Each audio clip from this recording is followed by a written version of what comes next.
괴로울 때 주님의 얼굴 보라. 우리 찬양 들으시고 우리 강시장합니다.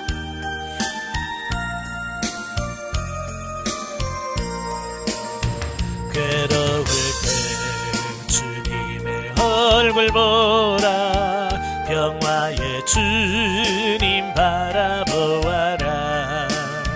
세상에서 시달린 친구들아, 위로해 주님 바라보아라. 눈을 들어 주를 보라. 내 모든 염려 주께 맡겨라. 슬플 때에 주님의 얼굴 보라. 사랑의 주님 안식 주리라. 힘이 없고 내 마음 연약할 때 능력의 주님 바라보아라. 주의 이름 부르는 모든 자는 힘주시고 늘 지켜주시리. 눈을 들어 주를 보라. 내 모든 염려 주께 맡겨라. 슬플 때에 주님의 얼굴 보라. 사랑의 주님 안식 주리라. 아멘. 기도하겠습니다. 은혜로우신 아버지, 우리가 세상을 살아가는 동안 여러 가지 힘들고 어려운 부분이 있을지라도 하나님 그 고난을 능히 이겨갈 수 있는 우리 모든 심령들이 되어지게 하옵소서. 오늘 베드로전서의 말씀을 같이 나눌 때에 성령께서 우리 지각을 열어주시고 그 말씀을 통해서 주어지는 신령한 하나님의 음성을 듣는 귀한 시간이 되어지게 하옵소서.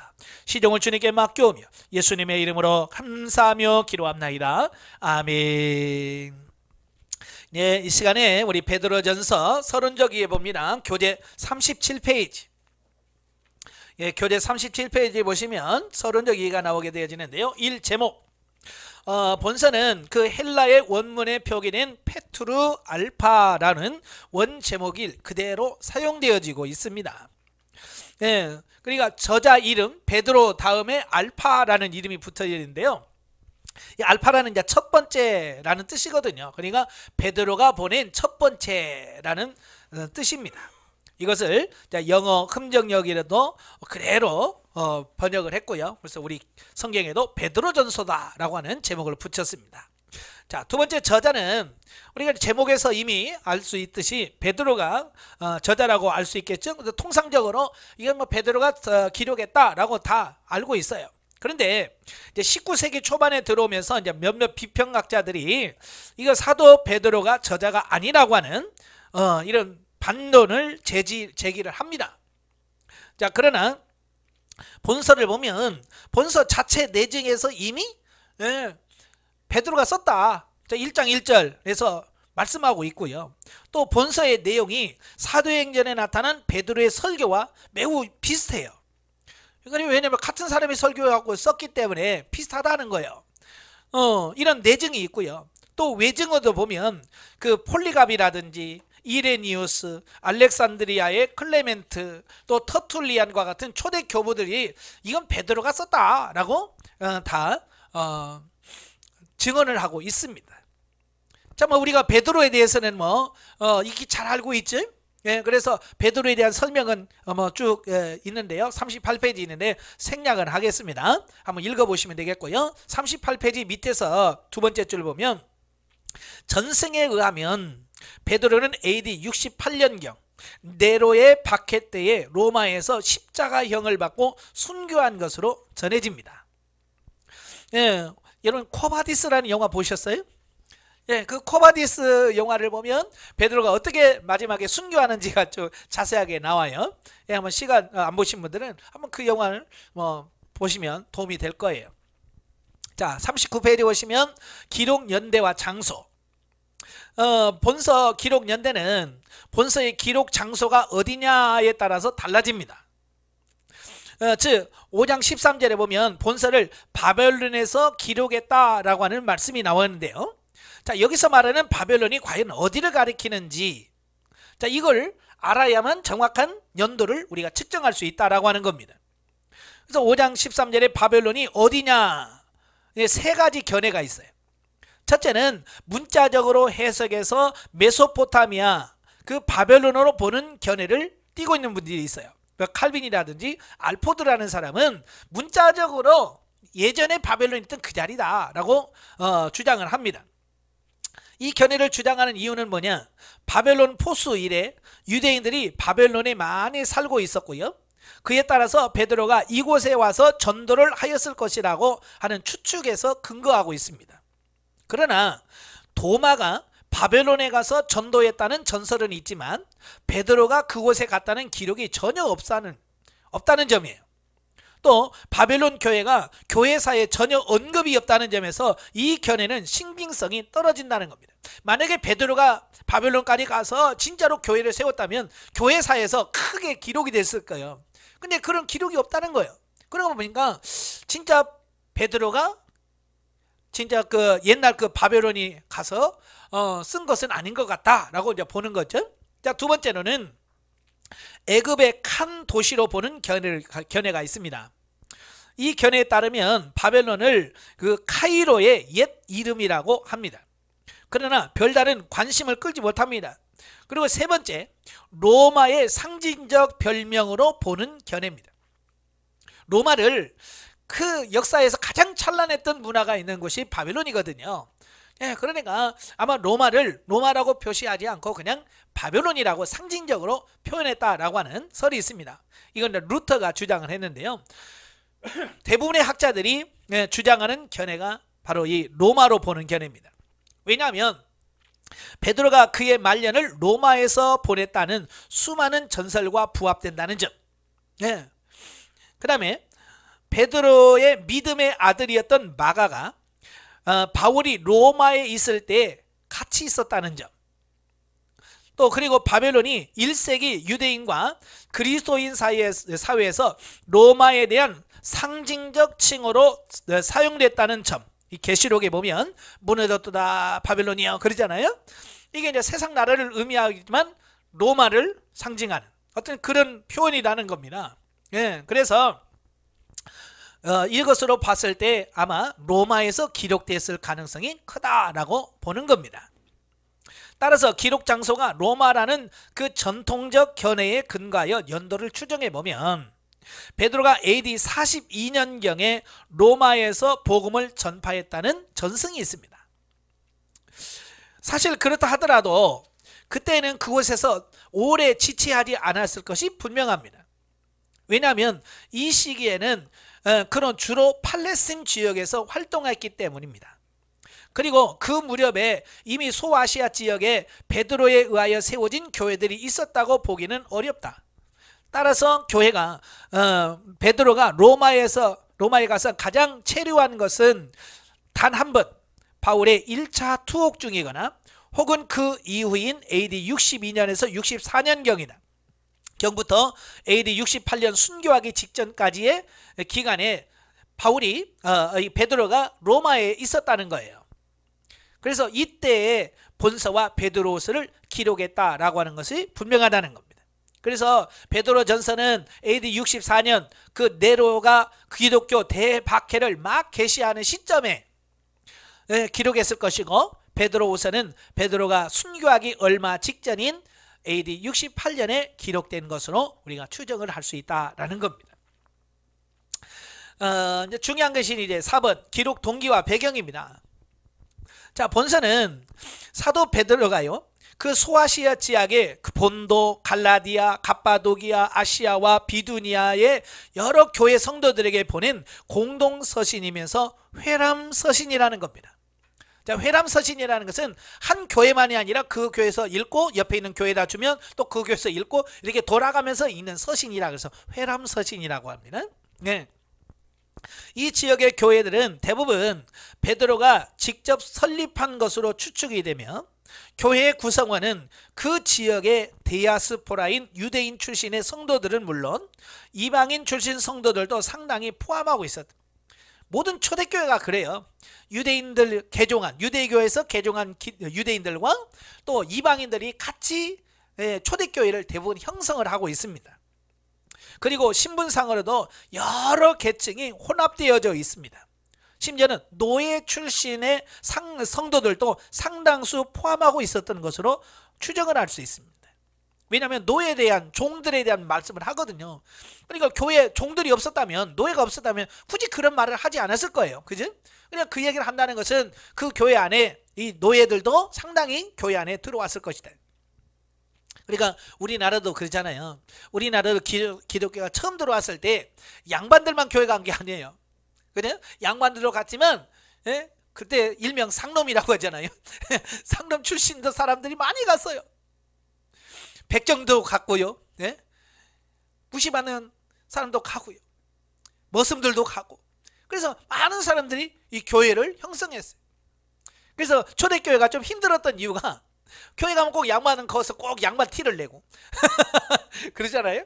그러니까 그것 때문에 선교사들이 많이 힘들었었던 거예요. 그래, 뭐 여기도 마찬가지겠죠. 그런 문화적인, 신분적인 차이 때문에 많은 갈등이 있었을 거고, 그래서 이런 편지를 통해서 그런 문제들을 해결해야 될 필요성이 있었던 거죠. 자, 그런데 베드로가 본서를 기록할 당시는 AD 64년 로마시에서 시작된 네로의 기독교 대박해가 점차 로마 제국 전역으로 확산되어 갈 상황에 처해 있었다. AD 64년은 우리가 잘 아는 로마의 대화재 사건이 일어난 해입니다. 그러니까 그때부터 이 네로가 기독교를 본격적으로 박해를 시작합니다. 그래서 이게 처음엔 로마 안에서만 시작되는데, 이제 그게 로마 시를 벗어나서 점차적으로 이렇게 확대되어 가는 그 시점이라고 하는 거예요. 뿐만 아니라 소아시아 지역의 교회들은 비록 주로 산발적이고 개인적이긴 했지만 이미 상당할 정도의 박해를 이방인들로부터 받고 있었다. 그 박해 원인에 대해서는 정확히 알 수 없지만 본서에 나타난 베드로의 교훈에 비추볼 때 우리가 추측할 수 있습니다. 첫째가 뭐냐? 성도들의 삶의 양식이 그곳 이방인들의 그것과 전혀 달랐다는 겁니다. 그러니까 베드로는 소아시아 지역의 성도들이 과거에 저들이 섬겼던 우상을 버리고 세상 연락과 음락과 정욕 등을 떠나고 또 그와 같은 행위들을 일삼는 친구들과의 관계를 단절해 버렸다는 이유로 당시 온갖 비방과 핍박을 받고 있었다라고 본서에서 여러 곳 설명하고 있습니다. 마치 이런 것 뭘까 같으냐면, 우리 친구들도 그래요. 막 같이 막 술 먹고 같이 놀던 친구인데 어느 날 갑자기 나 안 먹어. 왜? 나 교회 다녀. 그러면 친구들 사이에서는 뭘로 낙인 찍혀요? 이 배신자. 그렇잖아요. 그동안 막 술 먹고 할 때는 막 우린 친구야, 막 우리 친구 아이가, 막 그러다가도 이제 나 오늘부터 교회 나가. 나 술 안 먹어. 그러면 저기 나쁜 놈, 저 배신자. 그래가지고 힘들게 하잖아요. 똑같은 거예요. 그래도 같이 우상숭배하고 막 이러면서 살았는데 어느 날 갑자기 야, 같이 가자. 안 가. 왜? 나 교회 다녀. 그러니까 그들 입장에서 저 배신자, 이런 그런 생각을 갖게 되지 않겠어요? 그지? 그래서 그들을 핍박하는 게, 그래서 친구들 그랬죠. 네가 언제까지 하나 보자. 그래서 친구들 괴롭히잖아요. 그래서 막 억지로 막 먹이기도 하고. 왜? 그래요. 그래서 처음에 예수 믿는다고 그러면 친구들도 하는 박해를 받습니다. 그러다가 정말로 이제 변화되면, 아, 저놈이 이제 안 됐어. 에이, 너 잘 믿어. 그렇게 되어지기까지가 시간이 좀 걸리잖아요. 마찬가지로 그때 당시도 뭐 같이 어울리던 사람이 갑자기 우상숭배 안 해. 술도 안 먹어, 뭐도 안 먹어, 우상 뭐 이것도 안 해. 그래서 자기들끼리 노니까 거기에 대해서 반감 때문에 교회를 핍박하게 되었다, 그 말이에요. 자, 그리고 둘째는 뭐냐? 구약시대에서 신약시대로 갓 이전한 과도기라서 아직 성도들의 신앙생활과 관련된 많은 문제들에 대하여 신학적 정립이 제대로 이루어지지 않고 있던 당시 소아시아 교회들이 정부와 신분상 상전인 이방인들과의 관계에 있어서 많은 갈등을 일으키게 되었다는 것입니다. 그러니까 교회가 성장하면서 겪는 과도기적인 갈등이 생긴다라고 하는 겁니다. 그러니까 교회라고 하는 것이 생기니까 그때부터 뭐예요? 정부와 세금 문제 때문에 부딪히게 되고, 막 여러 가지 부딪힐 수밖에 없는 겁니다. 또 교회 안에 상전들만 온 게 아니잖아요. 아까 말한 종도 들어왔단 말이에요. 노예도 들어왔어요. 그러니까 교회 안에서 이걸 어떻게 취급할 거냐, 이런 부분에서 많이 논란이 있지 않겠습니까? 그지? 의자에 앉았을 때 옛날 같으면 상자는 앉고 종들은 땅바닥에 앉고 막 그런 문제 때문에 어디 노예들이 그 자리에 앉냐 떠리가 뭐 그러면서 교회 안에, 왜냐하면 아직 그런 부분이 안 생기니까. 그러니까 교회 안에서도 그런 갈등들이 수없이 생길 거 아니에요. 그죠? 역사와 전통이 길다면 그게 딱 정리가 돼서 문제가 없겠죠. 그러나 이제는 막 교회가 막 생겨나기 때문에 이런 문제가, 여러 문제들이 막 복합적으로 생기는 겁니다. 그러니까 이제 그런 부분들을 통해서 이걸 정리해 줄 필요성이 있더라는 겁니다. 자, 우리나라도 그렇잖아요. 우리는 예배당이라고 그랬죠. 교회를 처음에는 예배당이라고 그랬어요. 근데 세상 사람들이 교회를 예배당이라고 그랬어요? 그렇죠. 연회당이라고 그랬잖아요. 연회당이라고 그랬어. 왜? 그 남자 여자들이 같이 들어갔는데, 그때 당시만 해도 남녀 칠세 부동석이에, 그지? 예, 그런데 뭐 남녀들이 그냥 같은 장소에서 그냥 노래 부르고 있고, 그러니까 밖에서 보면 저거 연애하러 가는 거 아니야? 라고 생각했던 것처럼 이때 당시도 그런 부분, 오해가 생길 가능성이 많다라는 거예요. 그래서 교회를 이상하다, 그래서 핍박을 하게 되는 그 원인이다. 자, 이에 사도 베드로는 그리스도인이라는 이유로 부당하게 받는 당시의 여러 가지 고난뿐만 아니라 로마시에서 시행된 네로의 기독교 대박해와 같은 극한 고난이 언제 소아시아 지역에 밀어닥칠지 모르는 위기적 상황에 처해 있는 소아시아의 성도들을 위로하고 격려하게 하여 본서를 집필하게 된 것이다 라고 하는 겁니다. 그러니까 로마시는 대화제 사건 이후부터 막 박해가 엄청나게 시작되고 있고요. 이게 이제 점점 확대된단 말이에요. 근데 아직 소아시아까지는 거리가 머니까 아직 그 영향이 미치지 않았어요. 근데 베드로가 봤을 때는 이게 금방 소아시아 지역까지 갈 거라는 거예요. 그러니까 미리 그 부분에서 이걸 알려서 그들로 하여금 영적으로 준비하도록 하는 어떤 그런 의미가 담겨져 있더라는 겁니다.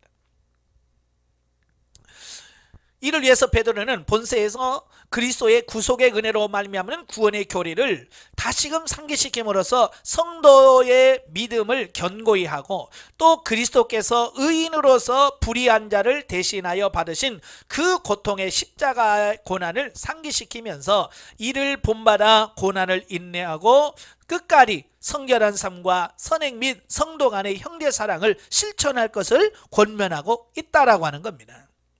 그러니까 그런 핍박이 와도 우리는 끝까지 가야 된다, 이걸 말씀하는 겁니다. 또한 베드로는 비단 초대교회 당시의 성도들 뿐만 아니라 비록 그 양상은 다르지만 종말이 가까울수록 더욱 자주 여러 형태의 고난에 직면하게 되는 현대의 성도들에게도 위로와 권면을 주고자 하는 통일한 동기하에서 본서를 기록했다는 겁니다. 그래서 이런 동기로 기록된 본서의 서신은 소망의 서신 또는 격려의 서신이라는 별명이 붙어 있기도 합니다. 참, 우리는 지금 좋은 세상에 살고 있어요. 그래서 뭐 교회 핍박 이런 건 전혀 생각을 안 하죠. 그러나 우리나라도 일제시대 때 엄청난 교회가 핍박을 받았었고, 6.25 때 많은 사람들이 순교를 당했고요. 우리는 지금 그들의 순교가 있었기 때문에 이렇게 편하게 그러나 지금 지구 반대편에는요, 지금도 교회 다닌다는 것 때문에 돌에 맞기도 하고 죽기도 하고요. 그렇습니다. 여러분 감사하셔야 돼요. 이 대한민국에서 태어나시고 이 시대에 신앙생활을 했다는 그 자체만으로도 우리는 감사하셔야 돼요. 네. 다섯 번째, 베드로전서의 특징을 보시면 첫째, 교리에 대한 다양한 언급이 나타납니다. 그래서 본서는 비록 짧은 내용의 책이지만 삼위일체의 구원사역, 창조론, 기독론, 구원론, 교회론, 종말론 등 정말 중요한 기독교의 교리적 내용을 아주 풍부하게 담고 있습니다. 그럼 왜 사도 베드로가 이 교리를 강조했을까라고 하는 겁니다. 자, 많은 고난을 통과하기 위해서는요, 확고한 교리적 신앙이 있어야 그걸 유지할 수 있고 지킬 수 있다는 겁니다. 예. 그래서 이런 교리적인 이런 부분들을 바르게 가르치는 겁니다. 그러니까 신천지가 한참 난리 필 때 저희 교단에서도 무슨 내용의 편지가 오냐면 교리교육을 시켜라, 성도들에게. 성도들에게 교리교육을 바르게 시켜서 구원론에 대해서 명확하게, 교회론에 대해서 명확하게, 종말론에 대해서 명확하게 가르쳐라. 그렇지 않으니까, 교리가 약하니까 어때요? 여기 와서 이 말하면 그래? 그거 넘어간단 말이에요. 왜 신천지에 많이 넘어갑니까? 종말론에 대해서. 지금은 계시록 시대다. 그래서 막 요한계시록 가지고 떠드니까 우리 한국 교회에서 이 종말론에 대해서 많이 강조해야 안 해요? 실제로 정통교회에서는 종말론 잘 안 가르치거든요. 그죠? 그러니까 종말론 가르친다니까 좋은 거예요. 계시록, 요한계시록 강의한다니까 좋은 거예요. 그냥 가는 거예요. 그래서 이 교리 교육이 중요하다. 그래서 우리가 이 교리를 바르게 알고 있어야 우리가 넘어가지 않습니다. 그래서 사도 베드로도 그런 핍박이 올 때 교리가 확실하면 넘어가지 않을 거다. 그래서 이런 교리적인 부분을 강조하고 있는 거예요. 두 번째, 소망의 서신이라는 특징이 있어요. 그래서 본서는 박해를 당하고 있는 소아시아 지역의 성도들에게 고난을 믿음으로 인내할 때 주어지는 천국 영광의 상급에 대하여 언급함으로써 위로와 소망을 주고 있다. 또 세 번째, 구약 예언이 다른 서신서에 비해서 많이 언급되어지고 있습니다. 이는 본서의 저자가 유대인의 사도인 베드로이기 때문에 갖는 특징이라고 볼 수 있겠죠. 그러니까 유대인들은 구약 성경에 대해서 누구보다 잘 알고 있어요. 그죠? 그러니까 그들이 잘 알고 있는 내용들을 인용함으로써 자기 자신이 전한 복음이 진짜라고 하는 것을 그들로 하여금 알게 하는 거죠. 베드로가 본서에서 구약 예언을 인용함에 있어서 구약 예언이 예수 그리스도에 의하여 온전히 성취되었다는 사실을 강조하고 있을 뿐만 아니라 구약의 말씀을 더욱 적절하게 인용해서 자신의 강조점을 드러내고 있고요. 또한 구약의 진리들을 그리스도 안에서 새롭게 해석하고 있다라고 하는 것을 보게 됩니다. 그래서 히브리서에 보면 구약을 뭐라고 했어요? 지금까지 모형과 예표요 그림자라고 그랬잖아요. 예, 그래서 반드시 예수 그리스도를 통해서 구약은 재해석돼야 돼요. 그래서 베드로가 이런 부분들을 명확하게 예수 그리스도를 통해서 구약의 이 말씀이 예수 그리스도를 통해서 이렇게 성취되었다라고 하는 재해석을 해주고 있는 이런 부분이라고 볼 수 있겠죠. 네 번째, 저자는 회화적인 표현을 사용함으로써 전하고자 하는 교훈들을 더욱 선명하게 드러냅니다. 예를 들어 살펴보기를, 막으시는, 가리우는데, 갑옷을 삼으라, 허리를 동이라, 우는 사자와 같이, 이런 표현들인데요. 이것은 베드로 전후서 전체에 걸쳐 신약의 다른 책에서 볼 수 없는 단어가 119개나 되며 그 중에 상당 부분은 회화적인 단어들이라고 할 수 있습니다. 그러니까 회화적이라고 하는 것은 뭐냐면 단어 속에 던지고자 하는 메시지를 깨닫도록 하는 표현법입니다. 그냥 그러니까 준비해라 라고 하는 것보다 갑옷을 입어라 그러면 갑옷 하면 딱 뭐가 생각나요? 군인들이 생각나잖아요. 그죠?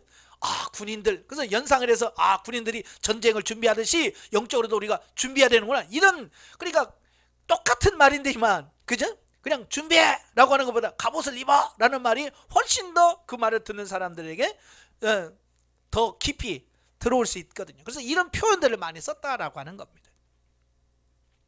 다섯 번째, 다른 서신서들과 현저한 공통점이 많은데요.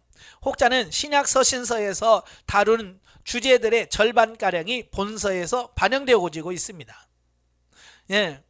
그 중에서 특히 본서는 로마서와 에베소 그리고 야고보서와 같은 유사점을 지니고 있습니다. 왜 그럴까요? 같은 동시대다 보니까 나타나는 현상들이 비슷비슷해요. 그래 로마 교회나 에베소 교회나 모든 교회가 비슷비슷해요. 그러니까 전하는 메시지가 비슷비슷할 수밖에 없다는 거고요. 여섯 번째, 그리스도의 말씀과 교훈에 대한 언급이 자주 등장합니다. 베드로는 성도들에게 교훈함에 있어서 주의 말씀을 자주 인용하는데 이는 형식적인 인용이 아니라 본서의 뼈대를 이루고 있다고 해도 과언이 아닐 정도로 핵심적인 교훈에 인용하고 있습니다.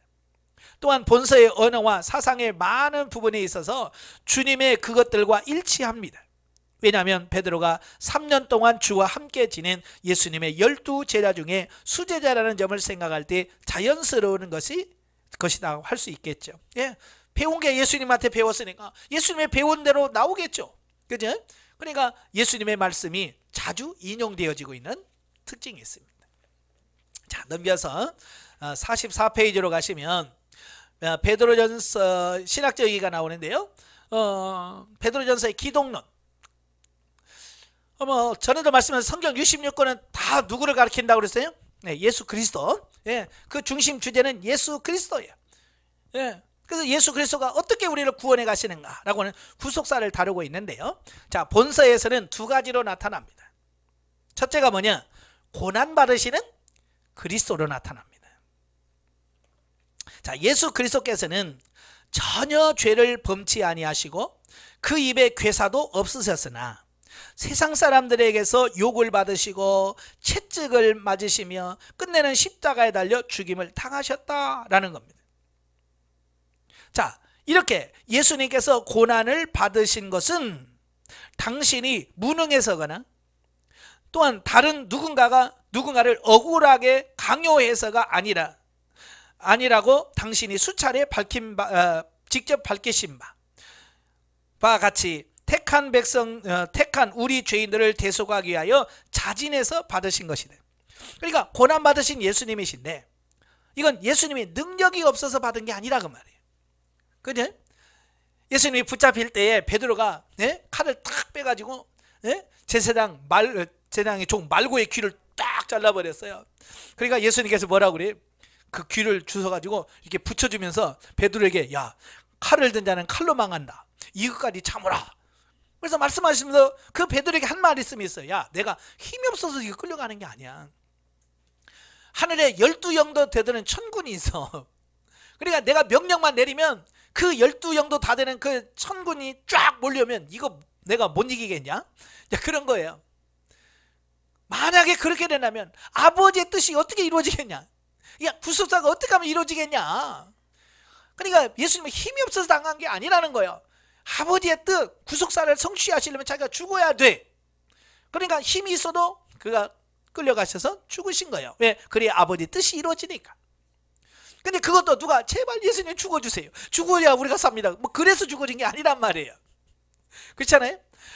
아무도 예수님이 죽기를 원하는 사람이 아무도 없어. 그죠? 심지어 예수님의 제자 베드로도 그리야만 안 됩니다 그랬잖아요.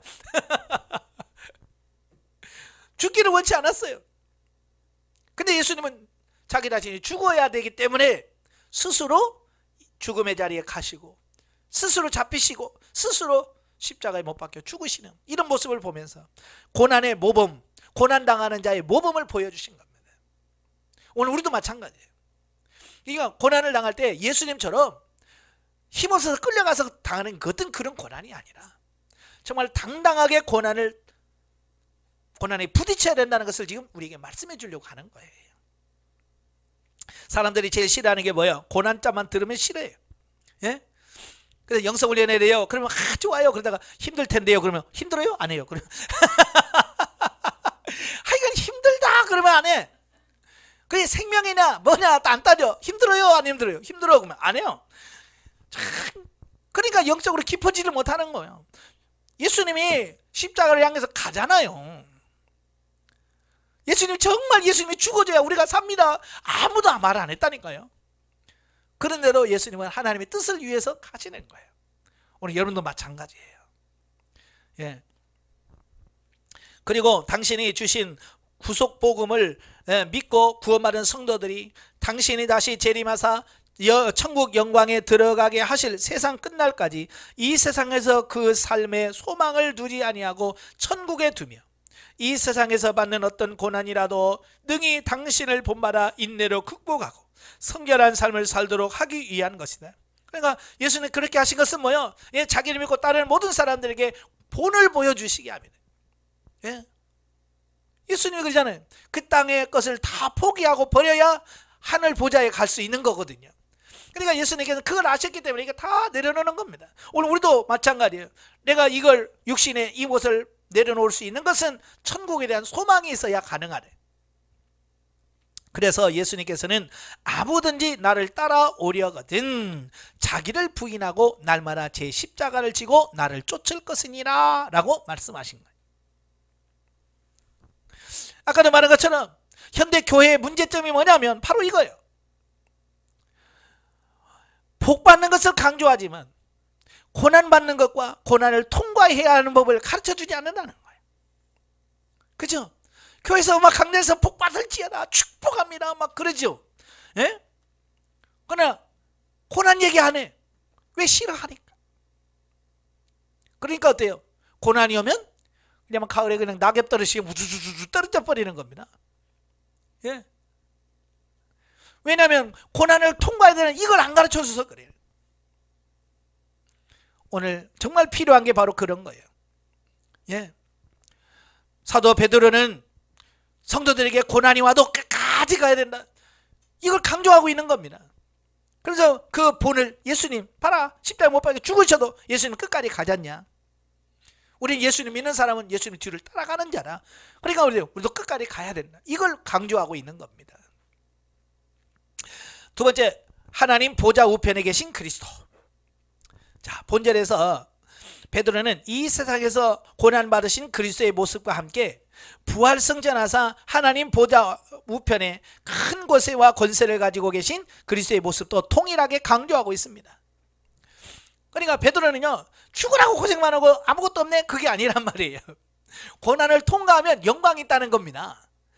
그래서 베드로는 고난도 강조하지만 바로 예수님이 고난 통과한 후에 하늘 보좌, 하나님 보좌 우편에 앉는 영광을 차지했다. 이 말은 무엇이면 너희도 고난을 통과해야 이와 같은 영광이 있다, 이 얘기를 하고 있는 거예요. 그러니까 고난은 포기하라고 주는 게 아니라 통과하라고 준 거예요. 아시겠죠? 그래서 우리가 고난을 통과할 수 있어야 돼요. 이는 결국 성도들에게 구원을 주신 그리스도께서는 장차 성도들을 핍박하는 세상과 죄악을 심판하러 오실 권능의 심판자이시며, 또 당신을 믿음으로 기꺼이 고난을 인내로 견디며 천국을 소망하며 사는 성도들에게는 능히 천국의 영광을 주실 수 있는 소망의 주이심을 보여주는 것이다. 예, 그래서 아까도 말했죠, 소망의 서신이라고. 그러니까 고난으로 끝나면 의미가 없잖아요. 그렇죠? 죽도록 고생하고 그냥 아무것도 없네 그러면 의미가 없잖아요. 고난받는. 그러나 고난받으니까 예수님이 하늘 보좌 우편에 앉는 것처럼 너희도 고난을 통과하면 이런 영광이 있을 거야 라고 우리에게 소망을 주고 있는 겁니다. 우리 그 소망 때문에 우리가 지금 이 고난을, 이게 사실은 지금 우리가 예수 믿는 고난이라고 생각하는 게, 이건 고난도 아니요, 이거 고난 치게도 못 깁니다. 예? 여러분, 신앙생활 힘들어요. 지금은 성경에서 말하는 그 고난의 칙도 못 낀다니까. 근데 이런 것도 우리가 힘들어 죽겠다고 하면서, 그죠? 이 코로나 하나도 이걸 못 견디고 이거 힘들다고 난리치면 나중에 어떻게 할 거요? 진짜 고난은 어떻게 할 겁니까? 그잖아요?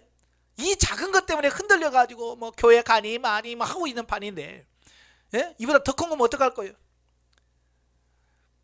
그러니까 하나님께서도 그렇잖아요. 지금 왜 우리에게 이렇게 고난을 주시냐면, 그 7년 대환란 후에 있는 후반부에 있는 엄청난 대환란을 만나기 전에 우리들로 하여금 이런 작은 고난들을 경험하면서 그때를 준비하기 위해서 지금 이렇게 하시는 겁니다. 그러니까 지금까지 왔던 이런 번들을 보세요. 예?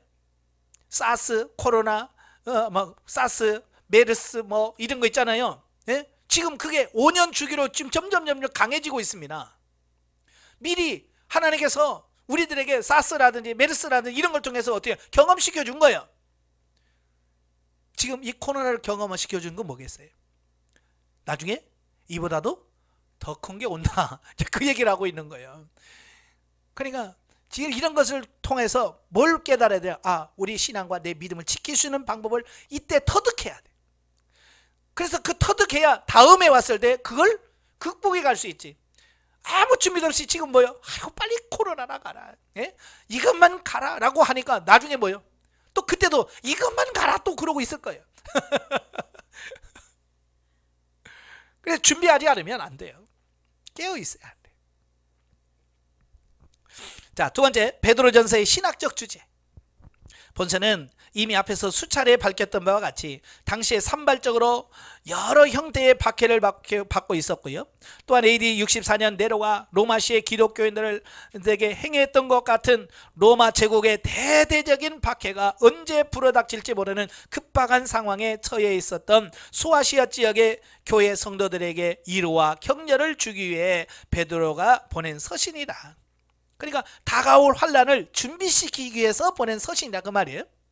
그래서 이러한 서신의 가장 기본적인 대주제는 성도의 생존을 위협하는 세상 사람들의 핍박으로 말미암은 고난 속에서 성도는 자신의 어떤 존재인가 하는 성도의 정체성에 대한 바른 인식과 그리스도의 구속 복음으로 말미암는 구원의 확신 위에서 고난을 인내하여야 한다는 것을 말씀하고 있습니다. 예. 그러니까 우리가 고난 받을 때 우리가 구원받은 하나님의 자녀이구나, 이걸 확신하는 게 중요합니다. 예. 또 그리고 이에 더 나아가 고난 속에서도 오히려 선행과 성결로 바른 신앙생활을 영위해야 된다라고 하는 겁니다. 그러니까 고난을 피해서 가는 어떤 그것만 능사가 아니에요. 우리는 뭐예요? 도리어 그 상황 속에서 우리는 선행을 실천하라 그 말입니다. 아시겠죠?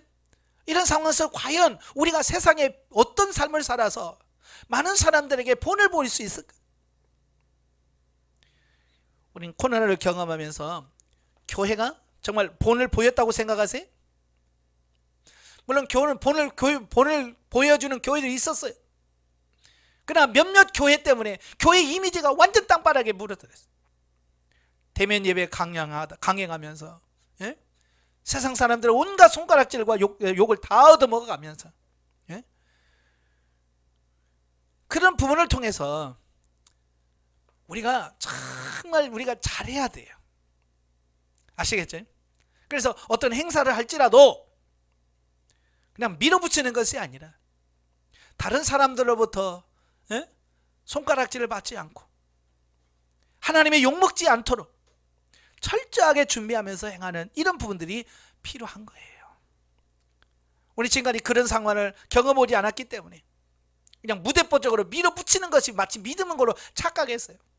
그래서 우리가 좋아하는 거 말이 있잖아요. 할 수 있다, 하면 된다, 막 밀어붙이는 거야. 그거 하나 가지고 밀어붙이다가 얼마나 지금 하나님의 욕되게 하십니까? 제가 아는 집사님을 만났는데 전에 저희 교회에서 신앙생활 잘 하시는 분이에요.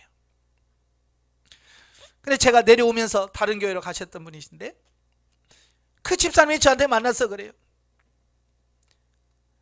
교회 가고 싶지 않다고. 그런 모습 보면서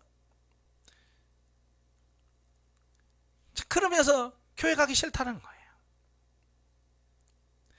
우리가 본을 보이지 못하는 부분이 얼마나 이런 결과를 가져오는지 정말 많은 사람들이 실망을 하게 되는 거예요.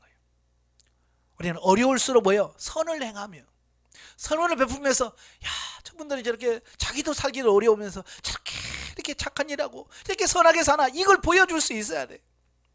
그죠? 네. 실천하시길 바래요. 사랑을. 자, 성도란 하나님에 의하여 사단의 수하에 있는 세상의 불신자들과 특별히 구별된 자들로서 천국을 본향 삼아 이 땅에서 나그네로 사는 자들이다. 따라서 성도의 삶의 양식은 이 세상에서의 패역한 그것과는 다른 거룩한 것이어야 하며 삶의 지향점 또한 이 세상이 아닌 천국을 향하여 있어야 된다라고 하는 겁니다. 굉장히 중요한 말씀이에요. 우리가 이 땅에 살면서 우리가 목표점은 이 땅이 아니에요. 이 땅에서 얼마나 누리느냐, 크게 세우느냐가 중요한 게 아니라 우리의 나는 하나님의 나라가 내 삶의 목표가 되어야 되고 내 지향점이 되어야 돼. 근데 많은 사람들이 지금 신앙생활 하면서 하늘이 목적이에요? 땅이 목적이에요? 주로 땅이 목적이에요. 그래서 맨날 기도하면서 주시옵소서. 뭘 줘? 돈 줘야죠. 땅에서 잘 먹고 잘 살려면. 그게 땅이 목적이래요. 그러니까 막 세상 살면 똑같이 땅 투기하고 막 아파트 사서 부동산 투기하고 교회 다닌다고 하면서 맨날 집사님 권사님 모여가지고 어디 집을 사야 돈 많이 벌어? 맨날 그런 얘기만 해야 되고. 왜? 이 지향점이 땅에 있기 때문에 그런 거예요. 우리는 만나면 야, 우리 천국에 땅을 얼마나 살까? 천국 얼마나 살까? 그럼 얼마나 심어야 되지? 뭐 이런 고민을 해야 될 거 아니에요, 지금. 그렇잖아요? 근데 우리는 그런 가치관이 아직 변화가 없어요. 여전히 땅의 것 추구하고 사는 거예요. 바꾸셔야 돼요. 우리의 목적지는 땅이 아니에요. 언젠가는 여러분도 며칠 후 요단강 건너가 만날이 여러분도 부를 날이 올 거예요. 시간적인 차이가 있지만 저도 갈 거고 언젠가는 그 노래 들을 거고 여러분도 그 찬송 들으면서 천국 갈 거예요. 그러니까 땅의 것이다 너무 밀어두지 마라 그 말입니다. 그냥 내가 이 세상에 사는 동안 그냥 다리 뻗고 잘 수 있는 집 하나 있으면 그냥 감사해요. 그게 지하든 1층이든 뭐 중요한 게 아니에요. 그게 뭐 평수가 60평이나 100평이나 그게 중요한 게 아니에요. 단칸방이라도 그렇잖아요. 지하방이라도 하나님 잘 믿으면서 살면 뭐 나사로가 뭐 집이 있어서 천국 갔어요? 집도 없었어요. 맨날 그 부자 집 앞에서 잔치 벌리고 나온 부스러기나 먹으면서 살았어요. 근데도 그는 뭐가 있었어요? 예수님 믿는 믿음이 있었어요. 그래서 낙원에 간 거예요. 부자 청년은 뭐 땅에 없는 것이 없이 다 누렸습니다. 그러나 그에게 믿음이 없었기 때문에 지옥불에서 고생하는 거예요. 왜냐하면 서로가 뭐가 달라요? 지향점이 다른 거예요. 나사로는 땅에서 어렵지만 하늘나라를 바라본 거고 부자는 지옥 그건 생각도 안 하고 땅만 생각하고 산 거예요. 누가 지혜자냐? 여러분이 판단하시길 바래요. 자, 두 번째, 성도는 이 세상에서 그리스도의 이름으로 받는 고난을 인내로 극복해야 할 뿐만 아니라 오히려 그것을 믿음을 연단하는 성화의 방편으로 삼아야 된다. 그리스도께서 의인으로서 우리의 죄인들을 구원하시기 위하여 십자가의 고난을 받으신 것은 그리스도로 말미암아 구원받은 성도들이 그를 본받아 그의 고난에 동참할 뿐만 아니라 그를 닮는 성화의 모습으로 천국 영광에도 함께 들어가도록 하기 위한 것이다 라고 하는 겁니다. 예수님이 고난을 통해서 하나님의 영광을 취한 것처럼 우리도 이 고난을 통해서 하늘의 영광을 차지하게 된다는 본을 보여주신 겁니다. 그래서 예수님이 뭐라 나를 따라와. 예수님이 나를 따르라고 하는 것은 뭘 말합니까? 세상에서 고난을 통과하는 그 길을 따라가면 예수님이 영광 차지했던 것처럼 우리도 영광에 들어갈 것을 보여주는 겁니다. 세 번째, 성도는 비록 천국 시민권을 소유한 자라 할지라도 이 세상에 사는 동안은 여전히 이 세상의 여러 사회 제도 속에 속하게 되고요. 또 그에 따른 의무도 가지게 된다. 따라서 성도는 국가의 위정자에 대하여 마땅히 순종해야 될 것이며 신분상으로 상전되는 자들에게 복종해야 된다. 그리고 사회의 가장 작은 기본 단위인 가정 속에서도 그 의무와 책임을 온전히 수행하며 어떠한 방식으로든 사회생활 속에서 관계를 맺게 되는 모든 사람들에 대하여 선을 행하여야 된다. 그러니까 우리는 이중 시민자예요. 이중 국적자예요. 하나님의 시민권을 갖고 있고 또 세상 나라의 대한민국이라는 시민권을 가지고 있어요. 그래서 우리는 대한민국 시민권이라고 하는 어떤 이런 부분도 우리가 의무를 감당해야 돼요. 그래서 세금 내야 될 때 세금 제때 내고요.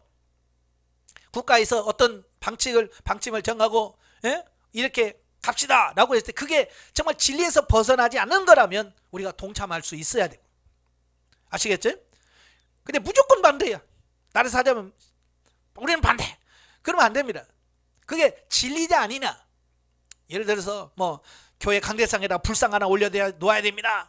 그래도 지도자에게 순종하라고 그랬지. 아멘. 그러면 돼야 안 돼요? 안 되죠. 그게 진리적인 부분에는 우리가 노할 수 있어야 돼. 그러나 그렇지 않은 문제, 우리가 잘 살기 위해서 이렇게 합시다 라고 하는 부분에서는 그렇게 합시다 라고 해서 적극적으로 동참하고요. 같이 가야 돼요. 그걸 못하니까 교회가 욕을 얻어먹는 거예요.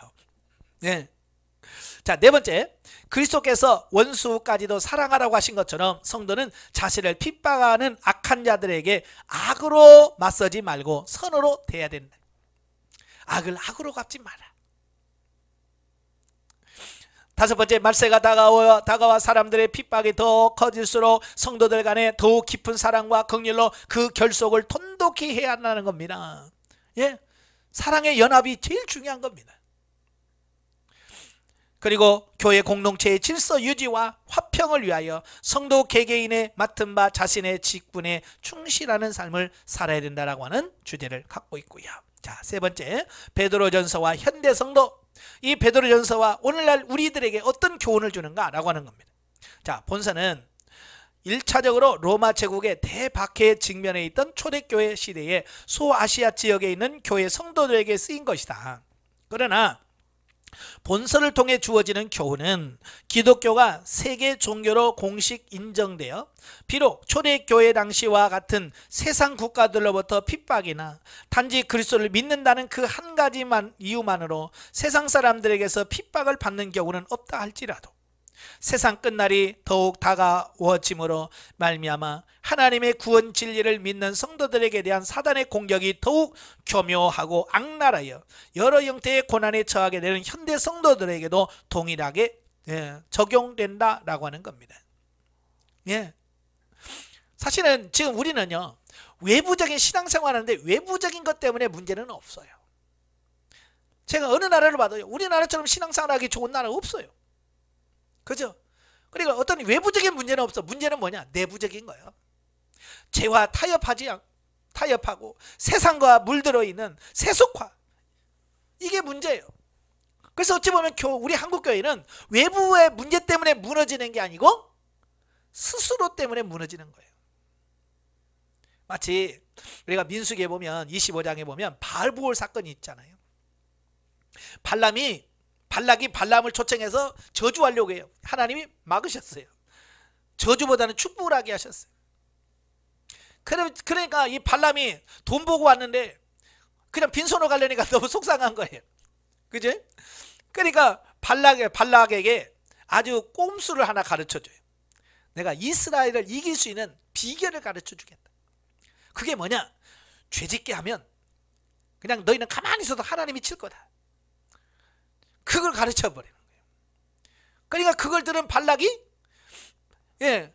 그 모압 여인 중에서 이쁜 여자들, 미디안에서 이쁜 여자들을 다 불러 모으는 겁니다. 그래서 그들을 훈련시켜서 이스라엘 속에 그냥 보내버리는 겁니다.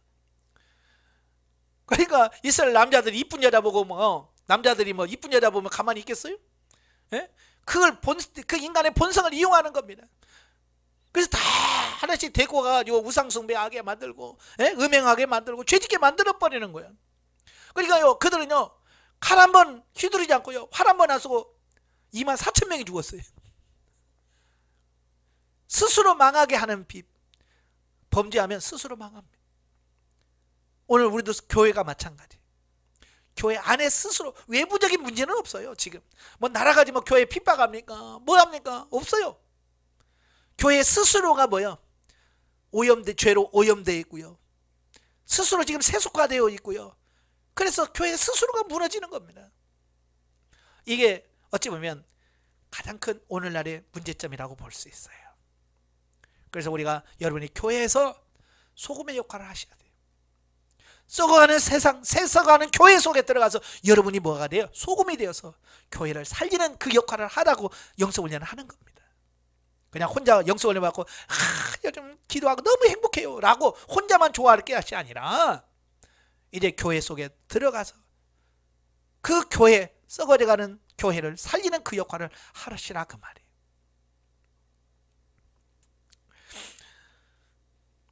실로 말세가 가까워지는 이때에 사단은 마치 우는 사자와 같이 두루다니며 삼킬 자를 찾고 있습니다. 이에 본서가 현대 성도들에게 주고자 하는 교훈을 찾아보면, 첫째, 우리는 우리 자신이 성도라는 사실을 단순히 지식적으로만 알고 있는 것으로 머물러서는 안 된다. 우리는 마땅히 세상 사람들과는 구별되는 거룩한 삶을 실천을 통하여 자신이 하나님의 백성된 성도임을 하나님과 사람들 앞에서 나타내 보이지 않으면 안 된다. 이 말은 구별돼야 된단 말이에요. 야, 정말 예수 믿는 사람 다르다, 저 사람은 정말 다르네 라고 하는 어떤 다름을 인정할 수 있어야 돼. 똑같으면 안 돼요. 저도 마찬가지예요. 어느 분이 저한테 그래요.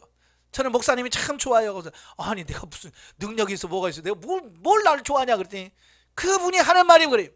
목사님은 목사님 같지가 않아요. 그래서 제가 좋아요. 그 말을 하는 거야. 아니 목사 같지 않다는 건 좋은 말이에요? 나쁜 말이에요? 근데 그가 말하는 목사는 뭐예요? 지금 일반 세상에서 그냥 목회하는 그런 분들과 다르다는 거예요. 그러니까 그들이 그걸 다르다는 것 때문에 저를 좋아하는 거예요. 제가 만약 그들과 똑같이 한다면 너나 나나 똑같으면 뭐 굳이 그렇잖아요. 그렇죠? 그러니까 여러분도 마찬가지예요. 세상 사람과 달라야 돼. 그게 기본인 거예요. 똑같으면 안 돼요. 그래서 많은 사람들이 여러분 보면서 권사님 보면 달라요. 뭔가 달라요 라고 하는 말이 들어야 돼요. 근데 우리 똑같아요 그러면 안 돼요. 아시겠죠? 뭐 똑같은데요 뭐. 여러분 교회 가서도 다 똑같은데 뭐 그러면 안 돼요. 뭔가 달라야 돼요. 여러분 이제 생명단계 들어가서 이 3년 훈련을 마칠 정도 되면 내가 말하지 않아도 나의 삶을 통해서 풍겨나는 게 있어요. 영성이 흘러나가. 그러면 옆에서 괜히 옆에 사람이 달라붙어. 왜? 생수가 있는 것은 물고기가 몰려들거든요. 마찬가지로 살려고 하는 영혼 성도들은요, 누구를 만나야 누구 옆에 가야 사는지를 알아요. 그래서 여러분 옆에 오는 겁니다. 그래서 여러분이 자꾸 질문할 거예요. 네? 기도 어떻게 해야 돼요? 네? 어떻게 신앙생활을 해야 돼요? 하면서 자기 고민을 자꾸 얘기하는 겁니다. 왜? 하나님께서 그 영혼을 붙여주신 거거든요. 다를 때, 다른 사람과 삶이 다를 때 오는 거지. 똑같으면 뭐 누구한테 가야 되나? 없네. 못 찾으면 끝나는 거예요. 왜? 우리가 달라지는 게 없으니까. 변화된 게 없으니까 그러는 거예요. 뭔가 달라야 되지 않겠습니까? 그죠? 군인들로 가면 똑같은 옷 입고 똑같이 하니까 누군지 모르죠. 그러니까 반장은 여기다가 완장을 하나 차요. 완장을 하나 딱 차면 저게 제가 반장이구나. 완장 차면 딱 보여지는 것처럼 여러분도 완장을 딱 차야 돼요. 영성. 완장 탁 차서 어디를 가든지 영성한 사람만 이렇게 딱딱 알아볼 수 있을 만큼 변화되라 그 말이에요. 또 그렇다고 또 완장 영성 세 개를 또 차지 마세요. 그런다고 되는 게 아니에요. 두 번째, 우리가 현 세상 속에서 선을 행하였음에도 불구하고 억울하게 받는 각양의 고난으로 인하여 낭망하거나 좌절해서는 안 된다. 오히려 자신이 세상 사람들과는 다른 거룩한 삶을 살기 때문에 고난을 받는다는 사실을 깨닫고 기뻐하며 고난 속에서 더욱 선을 행하기에 힘쓰며 성결한 삶을 살도록 노력해야 한다. 예. 우리가 세상 사람들이 안 알아준다고 뭐 속상할 것도 없어요. 주님만 알아보시면 돼. 그래서 고난 가운데 열심히 가셔야 돼요. 세 번째, 우리는 간혹 신앙을 핑계로 사회생활이나 가정생활에 있어서 책임과 의무를 제대로 수행하지 않고 있는 점들은 없는지 살펴봐야 된다. 이건 굉장히 중요한 말씀이에요. 그러니까 예를 들어서 막 방도 지저분하게 청소도 안 해서 왜 그래? 교회 때문에, 교회 봉사, 교회 기도하러 안 돼. 말이 안 되는 거예요. 아시겠죠? 교회 핑계 대지 마세요. 애들한테 밥 안 챙겨줘서 맨날 핑계대는 교회 봉사 때문에 교회. 그러니까 애들은 뭐예요? 이 교회가 우리 엄마 뺏어가가지고 밥도 안 챙겨주고 우리 엄마 미워. 우리 엄마를 그렇게 뺏어간 교회가 미워. 그러니까 나중에 커서 그 사람들 교회 안 나와버려요. 자녀들이. 왜? 교회 빼앗겼다라고 생각하니까. 그건 뭐예요? 내가 잘못한 거예요. 여러분들이. 아시겠죠? 근데 봉사하지 말라는 말이 아니에요. 봉사하세요. 그러나 내가 해야 할 일을 잘 하면서 다 해놓고 하십시오. 그걸 못 해놓고 하니까 문제가 되는 거예요. 예? 네 번째, 사회생활 중에서 어떤 사람이 자신에게 이유 없이 해를 끼치거나 괴롭힌다 하여도 자신도 그와 동일한 악한 방법으로 그를 대하고 있지 않는지 살펴보아야 한다. 오히려 우리는 주변에 그런 사람들에게 오히려 선을 대함으로써 그러한 우리의 모습을 보고 오히려 그가 하나님께 영광을 돌릴 수 있게 해야 된다. 그러니까 악을 악으로 갚지 말고 악을 선으로 갚아라, 그 얘기예요. 다섯 번째, 우리 성도들은 비록 자신이 고난 중에 있다 할지라도 다른 성도를 돌아보면서 사랑을 베풀고 교회의 질서와 화평을 위하여 자신의 청지기적 사명을 수행하는 일에 있어서 결코 게을리해서는 안 된다. 오히려 그것은 자신의 신앙뿐만 아니라 교회 공동체의 화해를 위한 사단의 획책으로 말미암는 것인 줄 알고 더욱 열심을 쏟아야 한다. 그러니까 자기중심적으로만 하면 안 돼요. 요즘에는 아까 말한 건 자기중심적이 이기적이야. 그래서 교회에서 뭐 합시다 그러면 일단 자기 스케줄 보고 안 돼요. 어떻게 이렇게 조절할 수 있는지를 생각하질 않아. 모든 교회가 자기중심적으로 돌아가야 돼. 이건 아닌 거예요. 때로는 어때요? 교회를 공동체를 위해서 자기를 희생할 줄 알아야 되죠. 자기를 내려놓을 줄 알아야 돼요. 그래야 교회 공동체가 사는 거예요. 너무 이기적이다 보니까 공동체가 살아갈 수가 없는 현실입니다. 자기 자신을 생각하지 마시길 바래요. 자, 구속사적입니다. 49페이지. 본서는 네로 황제에 의하여 본격적인 기독교 박해가 시작될 즈음에 소아시아에 흩어져 있는 성도들에게 구원의 소망을 가지고 외적 박해에 대하여 인내할 수 있도록 격려하기 위하여 기록되어졌다. 예수님의 수제였던 베드로는 본서를 통해 구약의 내용과 예언들의 말씀을 예수 그리스도의 빛 아래서 새로운 의미로 해석하여 고난 가운데 살아가고 있는 성도들에게 참된 위로와 격려를 주고 있다. 이 서신을 통해서 우리들은 고난이란 성도들에게 주어지는 특권이요 축복이면서 필연적인 연단의 과정임을 깨닫게 되며, 이게 중요한 겁니다. 고난은 그냥 어쩌다가 그냥 뭐 재수 없어서 당하는 게 아니란 말이에요. 우리 믿는 사람들에게 주는 특권이란 말이에요. 아시겠죠? 예. 그러면 축복입니다. 그 고난 뒤의 순결에는 하나님의 선하신 뜻을 분별하고 그분을 더욱 신뢰하게 되는 성숙한 신앙에 이르기 때문인 것이다. 그래서 고난에 감사하라는 거예요. 고난 당하기 전에 내가 그를 행하였더니 이는 주의 말씀을 지키나이다. 결국 나를 변화시키고 나를 연단시키기 위해서 고난을 주신 거예요. 하나님께서는 지금도 우리를 사랑하셔서 고난을 통하여 주의 뜻을 알게 하신다는 사실을 믿고 오히려 감사함으로 고난을 달게 받아야 할 것을 베드로전서를 통해서 말씀하고 있다. 사실은 우리가 당하는 여러 가지 고난 중에서 의미 없는 고난은 아무것도 없어요. 다 하나님께서 의미를 가지시고 있어요. 그래서 우리가 고난 당할 때 하나님 왜 나에게 이런 고난을 주셨습니까? 라고 하나님께 그 고난을 준 의미, 뜻을 알아가는 게 중요한 거예요. 그래서 하나님께 묻는 기도가 중요한 이유가 바로 거기에 있어요. 열심히 물으시길 바래요. 자, 영적에 봅니다. 예수님께서 베드로를 부르셨을 때 그는 한낱 어부에 지나지 않았다. 그가 처음부터 주와 복음을 위하여 자신의 생명을 내어드릴 수 있는 자는 아니었다. 3년을 예수님의 가르침을 받았지만 위협적인 상황에서 자신의 나약함을 드러내는 사람이었다. 그죠? 여종 앞에서 나 예수 모른다고 3번이나 부인했잖아요. 그러나 하나님의 사랑으로 그는 변화되었고 예수님을 깊이 사랑하는 자가 되었다. 성도의 궁극적인 신앙의 목표는 베드로와 같이 하나님을 사랑하고 그리스도를 본받는 자가 본받는 삶을 사는 것입니다. 이게 신앙의 목적이에요. 본서를 통해서 하나님께 한 영혼을 변화시키어 하나님께 영광이 되고 영원한 기업을 이을 주인공이 되도록 예비하시고 이끌어 가신 과정을 보면서 이와 같은 사랑으로 모든 성도를 이끌어 가시고 변화시키시는 하나님의 뜻을 살펴본. 그러니까 베드로를 그렇게 변화시켜서 훌륭하게 쓰신 것처럼 오늘 하나님이 여러분을 부르셔서 여러분 훈련과 연단의 과정을 거쳐서 여러분도 그렇게 쓰시길 원하신다는 그 뜻이 담겨져 있다는 거예요.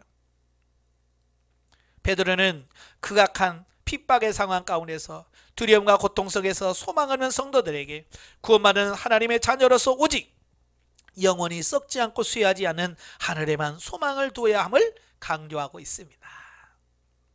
오늘날 우리의 삶이 그 당시와 같이 위태로운 상황이 아니지만 매 순간의 삶이 육신의 정욕과 세속을 따라 살 때 되돌이킬 수 없는 사망의 기름을 인식하고 늘 깨어 있어야 함을 상기시키고 있다. 다시 말해서 오늘날 성도가 이 세대를 사는 태도는 세상의 영화는 들풀과 같이 곧 시들어버릴 한시적이라는 것, 또한 헛된 영화를 쫓아 우리의 생각과 마음이 원하는 말을 따라 사는 삶이 영적인 긴박한 상황에 있음을 인식하고 하나님이 보장하신 신령한 삶을 살아야 할 것을 가르쳐주고 있습니다. 다시 말해서 죽고 썩을 세상적인 것을 위하여 살지 말고 죽지 않고 썩지 않고 쇠하지 않고 영원한 그 하나님의 나라를 소망하면서 살아가야 된다. 이걸 말씀해주고 있습니다. 자, 넘겨서 52페이지 본문에 보도록 합니다. 1장 머리말 및 성결의 삶과 진리 안에서의 형제 사랑을 권면하는 내용이 나오는데요. 자, 1절과 2절은 공식적인 문안 인사라고 볼 수 있습니다. 자, 여기 둘째 단락 우리가 여기서 주목해야 될 사실은 본사가 베드로가 본서신의 수신자들을 가리켜서 뭐라고 말씀하냐면 흩어진 나그네라고 부르고 있다는 겁니다. 그죠? 1장 1절에. 예. 여기서 흩어진 나그네라고 부르고 있는데요. 혹자는 이 사실로 인하여 본서의 수신자가 소아시아 지역에 사는 디아스포라의 유대인들 중 기독교로 개종한 유대인 성도들이라고 주장을 합니다. 그러나 이 말은 디아스포라 지역의 유대인 성도만을 지칭하는 것이 아니라 이방인 성도들을 포함한 소아시아 지역에 사는 모든 성도들을 가리킨다라고 볼 수 있다. 예, 그러니까 난 나그네 아닌데? 아니라 우리도 인생의 나그네 전부 여러분들에게 주어진 말씀이라 그 말이에요. 궁극적으로 이 세상에 살지만 이 세상에 속하지 않고 천국을 본향 삼아 나그네처럼 살아가는 모든 세대의 성도들을 가리키는 은유적인 표현으로 볼 수 있다. 예, 그 중에 지금 저와 여러분도 포함되어 있는 거예요. 예. 또한 여기서 베드로는 흩어진 나그네를 곧 삼위일체 하나님의 구속사역으로 말미암아 구원받은 자들이라고 규정함으로써 성도란 이 세상 속에서는 나그네로 살아가는 존재들이지만 삼위일체 하나님의 영원하신 구속계획에 따라서 택함받고 구원받은 자들로서 장차 반드시 천국 구원을 얻게 될 자임을 분명히 하고 있다라는 겁니다. 예, 여러분, 나그네는요 머무는 것에 별 관심이 없어요. 그냥 어떻게든 그냥 하룻밤 때우면 되는 거예요. 예, 지나가는 거니까. 예, 왜냐하면 그 자리에 중요한 게 아니라 돌아갈 집이 더 관심이 있는 거예요. 그죠? 저는 장례식장에서 이 말을 꼭 장례식에 쭉 진행하다 보면 꼭 이 설교를 하게 돼요. 우리는 나그네다. 우리는 이 세상에 영원히 사는 게 아니라 나그네로 왔다. 그래서 우리가 돌아갈 집은 어디냐? 이 땅에는 집이 내 집이 아니라 하나님의 나라가 우리가 돌아갈 영원한 집이다. 이제 이 고인은 이래 나그네의 삶을 청산하고 이래 본향인 하나님의 나라 자기 집으로 간 거다. 예. 그러니까 불쌍하다고 하지 마라. 돌아가신 분들에서 이거 불쌍하네. 이 좋은 세상 놔두고 왜 죽어? 불쌍한 건 내가 남아있는 내가 불쌍한 거예요. 그렇잖아요. 그분은 졸업한 거예요. 이 세상의 고난 모든 걸 다 졸업한 거야. 아픔도 슬픔도 다 졸업한. 우리는 아직 졸업 못했어요. 우리는 낙제생이야 사실은. 예? 그러니까 어찌 보면 죽은 사람이 천국 가면서 이거 불쌍한 것들 너는 언제 오냐? 그러고 있어야 돼. 근데 우리는 그걸 모르니까 죽은 사람은 아유 불쌍해. 이 좋은 세상을 놔두고 왜 가나? 근데 영적으로 보면 우리가 불쌍한 거예요. 예? 아시겠죠? 그러니까 죽은 사람 집에 가서 너무 울지 말아요. 내가 불쌍하다고 나를 보면서 울어야 돼. 네. 자, 3절부터 12절까지 보면 성도가 고난 중에 기뻐할 이유. 본달락은 본론에 대한 일종의 서론격으로서 성도가 환난과 시험 중에서 기뻐해야 할 이유를 하나님께서 대한 찬양의 형식으로 기록되어 있습니다. 베드로는 성도가 고난 중에 기뻐할 이유를 두 가지로 설명을 하고 있는데요. 첫째는 뭐냐? 예수 그리스도의 부활하심으로 말미암아 그를 믿는 모든 성도들은 장차 부활하여 천국 기업을 얻는 산 소망을 가지게 되었다. 그 소망을 이루기까지 하나님의 능력으로 성도들을 보호하시기 때문이다 라고 말씀합니다. 여기서 산 소망이라고 하죠. 그냥 우리가 소망이 있어가 아니라 산 소망이라고 말씀합니다. 왜 산소망이라고 했을까요? 예, 세상적인 것이 아니라 영원한 하나님의 나라에 있는 소망이라고 하는 것을 의미하기 위해서 산소망이다라고. 근데 많은 사람들은 산소망에 소망을 두는 게 아니라 자꾸 세상에다 소망을 두어. 그죠? 신앙생활하면서 자꾸 산소망이 아니라 죽은 소망. 왜 죽은 소망? 이 세상에 있는 것 왜 죽은 소망이냐? 죽을 때 아무것도 가져가지 못하기 때문에 죽은 소망인 거예요. 그죠? 지금 여러분 돈 벌어가지고 여러분 아마 좋은 집 사가지고 문패에다 여러분 이름 딱 붙여서 내거 해놓아요. 영원히 내 겁니까? 영원히 내 거냐고요. 내가 죽으면 바로 바뀌어. 그렇잖아요? 내가 죽었는데 문패 계속 붙여줍니까? 아니요. 떼버려. 여러분의 아내가 딱 자기 이름 딱 걸어놓을 거예요 또. 실컷 내가 벌어서 살았는데 죽으면 자기 부인이 딱 자기 이름 걸어. 그렇다고 자기 겁니까? 그 부인도 죽으면 자기 아들이 그 문 뱉대고 자기 이름 딱 붙여 또. 영원한 게 아니야. 그러니까 영원하지 않다는 것은 진정한 소망은 아니라, 산소망은 아니라 그 말이에요. 그러니까 우리가 죽은 소망, 땅의 소망을 두는 것이 아니라 하늘에 둔 소망, 산소망, 진짜 소망을 두고 살아야 된다, 그 얘기를 하고 있는 거예요. 아시겠죠? 자, 둘째는 뭐냐? 현재 받는 고난은 성도의 믿음을 연단하기 위한 것으로, 장차 그리스도께서 재림하실 때 그러한 연단을 통하여 순수한 믿음을 갖게 된 성도들이 큰 영광을 얻기 때문이라는 것이다. 결국 이 고난은 뭐냐? 우리를 정금 같은 존재로 만드는 과정이라는 거. 우리나라에도 금강이 많아요. 예, 지금도 금이 나는 강이 있어요. 근데 안 캐요. 왜 안 캡니까? 수지가 안 맞아서 그래요. 그러니까 캐면 금이 나오는데 그 금을 재련하고 막 다리고 끓이고 막 해가지고 걸러내고 하면 그 나오는 금이 수지가 맞아야 돼. 그죠? 금이 없는 게 아니라 있어. 근데 수지가 안 맞아. 그래, 예를 들어서 그 금을 1kg를 만드는데, 예? 1억이 들어. 근데 1kg를 만들어서 팔면 7천만 원밖에 안 나와. 그럼 3천만 원 손해봐. 그래, 아무리 금이 있어도 못 만드는 거야. 그죠? 그러니까 산에서 그냥 정금 캔다면 누가 안 캐겠어요? 그냥 쑥 24K를 캐온다면 얼마나, 나도 가서 캐겠네. 근데 그 정금이 아니에요. 거기서 금도 있고 흙도 있고 막 돌도 있고 막 안에 섞여 있는 돌을 캐내는 겁니다. 대를 캐내서 용광로에다 넣어요. 그럼 끓어. 그러면 1061도가 되면 금이 녹아내려. 예.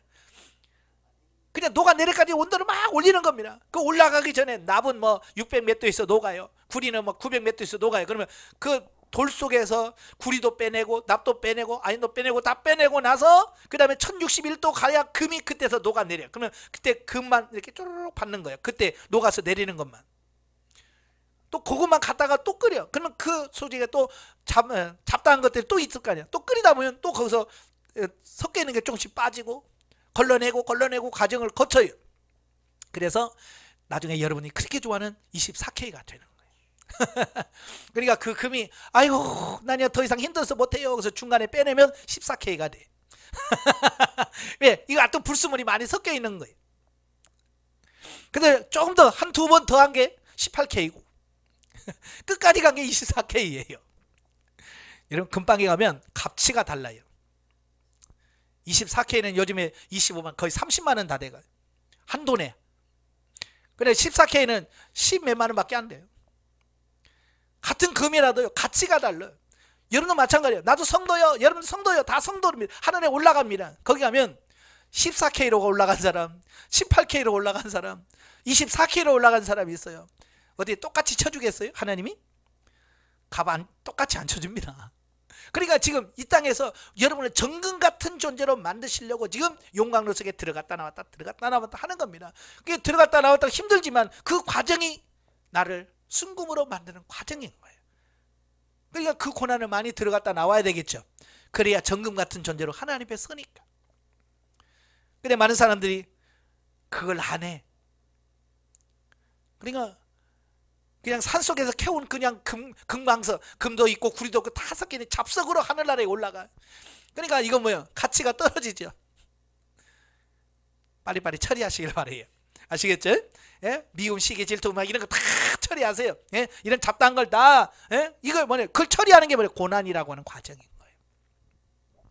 자, 이어서 베드로는요, 시험과 환난 중에 있는 성도들에게 어떻게 천국 구원을 확신할 수 있는가를 논하면서 그들이 과거에 본 적도 없는 예수를 현재 사랑하고 있다는 점. 예? 네가 어떻게 구원받는지 아냐? 그래, 나는 본 적도 없는 예수를 사랑한다는 거야. 그렇잖아요? 예, 본 적도 없는 예수를 사랑해.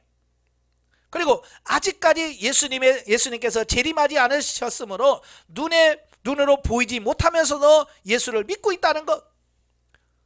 그러니까 내가 정말 구원받은 걸 어떻게 하냐? 나는 보지 않은 예수님을 믿고 오시지 않은 그 예수님을 바라보면서 기다린다는 거예요. 이게 진짜 믿음이라고 하는 거예요. 아시겠죠? 네, 정말 우리가 믿고 구원받았다는 사실을 말씀해주고 있어요. 바로 그러한 천국 구원의 확신의 근거이며 이러한 확신을 가지고 있는 자는 그 믿음대로 반드시 천국 구원을 얻게 될 것이라는 것입니다. 그리고 마지막으로 베드로는 이 세상에서 이상에서 말한 바 그리스도의 복음으로 말미암은 성도들의 구원에 관한 사실은 이미 구약 시대 선지자들이 성령의 계시를 받아 증거한 것으로 참되고 확실한 것이라고 강조하고 말하고 있습니다. 그러니까 이 구원은 구약에 있는 선지자들로부터 내동 선포되었던 그 말씀이라는 말씀이에요. 넘겨서 이러한 본문은 본서의 본론에서 직접적으로 AD 64년 네로의 황제의 기독교에 대한 대박해를 기점으로 로마 제국 전역으로 확산되고 있는 기독교에 대한 로마 제국의 박해에 대비하여, 그리고 궁극적으로 말세에 거세게 일어날 성도에 대한 이 세상 사람들의 핍박에 대비하여 고난 중에서 그리스도 안에서 천국 구원의 소망을 가지고 인내하며 성결한 삶을 살 것에 대한 세부 교훈을 주기에 앞서 그 서론격으로 주어진 것이다 라고 하는 겁니다. 그러니까 본서는 당시 상황에 맞게 주어진 말씀인데 시대를 초월해서 말세에 사는 우리에게 주어진 말씀이라고 하는 사실입니다. 그러니까 지금 여러분이 당하는 이러한 고난들을 잘 통과해야만 마지막에 당하는 7년 대환란에 있는 엄청난 핍박도 넉넉히 이겨갈 수 있다라는 겁니다. 꼭 승리하시길 바라요. 아시겠죠? 자, 13절부터 25절까지 보면 성결한 삶과 형제 사랑에 대한 권면인데요. 자, 본단락에서 베드로는 성도들의 개인 신앙생활과 사회생활에 관해서 교훈을 주고 있는데요. 그 첫 번째 교훈은 그리스도를 알기 이전과 이후를 대조하면서 성도들에게 하나님과의 관계에서 성결한 삶을 살 것을 촉구하고 있습니다. 자, 그런데 성도가 성결한 삶을 살아야 하는 이유가 뭐냐? 성결이라는 거룩한 삶, 구별된 거룩한 삶, 구별된 삶이거든요. 왜 달라야 되느냐? 첫째, 죄인들은 이 세상에서 구별하여 구원하신 하나님이 거룩하신 분이기 때문이다. 하나님이 거룩한 분이기 때문에 우리도 거룩해야 돼요. 아시겠죠? 그 다음에 둘째는 하나님이 마지막 때 그 행위대로 심판하실 것이기 때문이다 라는 겁니다. 이게 중요한 거예요. 왜 중요하냐? 각 사람의 행위대로 마지막 때 심판할 거라는 겁니다. 아까도 제가 잠깐 농담반 진담반으로 14K, 18K 됐잖아요. 네, 다 주님 앞에 가면 우리가 얼마만큼 예수 그리스도를 닮아가고 변화되느냐에 따라서 주어진 상급이 다른 거예요. 그렇기 때문에 우리가 이 세상에서 잘 살아야 된다. 아시겠죠? 막 우리는 그냥 천국만 가면 돼. 나중에 후회합니다. 천국 가서도 후회할 거예요. 아이고 그때 좀 잘할 걸. 그때 훈련 받을 때 좀 더 할 걸. 그때 봐야 소용없습니다. 기회는 우리가 이 땅에서 육신을 입고 이 땅에 있을 때만 내가 변화될 수 있는 기회요. 내가 영적으로 성장할 수 있는 기회예요. 그래서 그 기회를 놓치면 안 됩니다. 아시겠죠? 자, 두 번째로는 그리스도께서 성도들을 과거 조상 때부터 행해오던 망령된 행실에서 구원하셨으므로 다시 그 망령된 행실로 돌아가지 말고 오직 하나님께 믿음과 소망을 두고 이 세상에서는 나그네로 살아갈 것을 권면하고 있습니다. 자, 여기서 베드로는 성도는 이 세상에서 고난 중에 나그네와 같이 살아가는 존재들이지만 그럼에도 불구하고 그러한 고난에 굴복하여 세상과 타협하고 죄악된 옛생활로 돌아가는 것이 아니라 세상 사람들과 구별된 거룩한 삶으로 천국 소망을 향해 나아가는 나그네로 살 것을 촉구하고 있습니다. 그러니까 우리는 다시 세상적으로 다시 육신의 삶으로 돌아가면 안 된다. 아시겠죠? 이스라엘 백성들이 광야에서 죽은 이유가 뭐예요? 그들 끄떡하면 다시 애굽으로 돌아가자는 거예요. 그죠? 물 없어도 배고파도 다 뭐야? 아이고 애굽으로 돌아가자. 돌아가려고 했기 때문에 죽은 겁니다. 오늘 우리도 마찬가지예요. 다시 육신으로 살면 돌아가면 죽어요. 아시겠죠? 영성훈련 마쳤다고 해도 여러분이 다시 육신으로 돌아가서 육신의 삶을 살 수 있어요. 그때 죽어요. 사망이란 말이에요. 그래서 우리는 끝까지 돌아가면 안 돼요. 아시겠죠? 네. 끝으로 베드로는 모든 성도들에게 그리스도 안에서 한 형제로서 함께 그리스도의 복음의 진리에 순종하며 거짓이 없는 사랑으로 서로 뜨겁게 교제할 것을 권면하고 있습니다. 여러분, 형제 사랑은 신약 구약 성경의 핵심입니다. 그죠? 핵심 메시지예요. 근데 말세가 가까울수록 사랑하기가 힘들다 그랬어요. 왜냐? 사랑이 식어진다는 거야. 사랑이 식어져. 그죠? 예, 말세가 되면 사랑이 식어져. 교회도 냉랭해집니다. 갈수록 부부간에도 냉랭해집니다. 부자간의 관계도 냉랭해집니다. 그래서 점점 갈라서집니다. 예, 이혼율은 점점 늘어날 거고 교회 안에서도 계속 분쟁이 일어날 겁니다. 왜? 사랑이 식어지기 때문에 그래. 그래서 오늘날 저와 여러분들이 힘써야 될 게 뭐냐면 그 사랑이 식어지지 않도록 끊임없이 어때요? 사랑의 용광로를 막 데피는 작업을 하셔야 돼요. 아시겠죠? 그래서 기도할 때마다 주님 나로 사랑할 수 있게 해주세요. 정말 특히 사랑할 수 있도록 해주세요 라고 기도해야지. 그렇지 않으면 이 안에서 냉랭해집니다. 그래서 불쌍한 사람을 봐도 불쌍하게 여기지 않은 거고, 예? 그럼 무관심하게 돼버리는 겁니다. 어떻게 사랑할 수 있기를 바래요. 자, 여기서 베드로는 모든 성도는 오직 예수 그리스도의 복음의 진리에 순종할 때만이 참 형제가 될 수 있음을 특별히 강조하고 있습니다. 즉 성도 간의 참 교제는 오직 하나님 말씀 안에서만 이루어질 수 있다는 것이다. 또한 베드로가 성도들 간의 뜨거운 사랑의 교제를 강조하는 것은 성도는 이 세상 속에서 함께 나그네든 자들로서 사랑으로 세상의 모든 고난을 극복하고 천국의 소망을 이루기에 나아가지 않으면 안 됨을 보여주는 것이다. 예? 세상에는요 이기적인 사랑이 너무 많아요. 내가 잘 살려면 저 사람을 이용해 먹어야 돼. 그러니까 남편이기 때문에 사랑하는 게 아니야. 남편을 사랑해 줘야 남편이 돈 벌어다 주니까. 그죠? 내가 먹고 살려면 남편을 사랑해 줘야 돼. 그러니까 이기적인 거예요. 그건 아닌 거예요. 세상에 그럴 수 있지만 하나님은 진리 안에서 사랑해야 된다. 그러니까 남편이 돈을 벌어다 주니까 사랑하는 것이 아니라 돈을 벌어주지 못할지라도 사랑해야 되고. 자, 그게 진리적인 사랑인 거예요. 뭔가를 바라고 이기적인 목적에서 사랑하는 것이 아니라 그리하지 않을지라도 내가 사랑할 수 있는 어떤 이런 부분이 되어야 된다라고 하는 겁니다. 아시겠죠? 예. 저는 이제 군대 가면 전우애를 많이 강조해요. 전우를 서로 사랑하는 전우애가 있어야 전쟁에 나갈 때 힘든 전쟁을 하면서도 그걸 극복할 수 있는 겁니다. 그 사랑이, 전우애를 사랑하는 사랑이 서로가 어때요? 희생하면서 그걸 할 수 있게 돼요. 근데 그게 없어지면 그 전쟁은 지게 돼 있어요. 마찬가지예요. 우리는 영적 싸움을 싸는 십자가의 군병들이거든요. 저와 여러분들이. 그죠? 그러니까 혼자만 잘 나가고는 안 돼. 옆에서 서로 도와주고 기도해주고 위로해주고 막 그래서 우리가 같이 사랑으로 묶여져야 돼. 아시겠죠?